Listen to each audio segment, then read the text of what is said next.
Il voulait rester, une majorité de Français voulaient le garder. Mais après 3 ans à la tête du gouvernement, c'est fini. Je suis très heureux de vous accueillir dans cet hôtel de Matignon. Jean Castex prend donc le relais. Et notre pays qui a traversé cette crise sanitaire, qui a traversé d'autres crises, a besoin d'un esprit ouvert et d'une main ferme.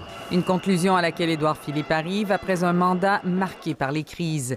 Gilets jaunes, grève des transports, réforme des retraites contestée, puis crise sanitaire sans précédent.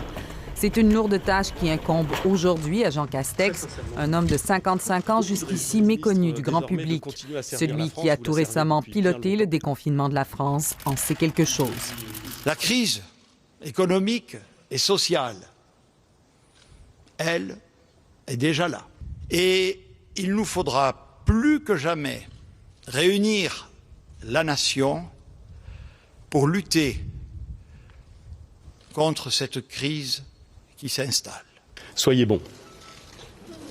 Et comme on dit chez moi, bon vent. C'est sur ces mots qu'un Édouard Philippe, visiblement ému, a cédé sa place à l'hôtel de Matignon. Jean Castex n'a jamais été ministre, mais pour le président Emmanuel Macron, le maire de la petite ville de Prades, dans les Pyrénées-Orientales, et haut fonctionnaire de carrière, cumule 2 avantages. Celui de connaître les rouages de l'administration publique, tout en projetant une image familière pour une France qui se sent déconnectée du pouvoir, celle des régions, du territoire. Ce proche de l'ancien président, Nicolas Sarkozy, est un homme de droite assumé. En fait, il ressemble étrangement à Édouard Philippe.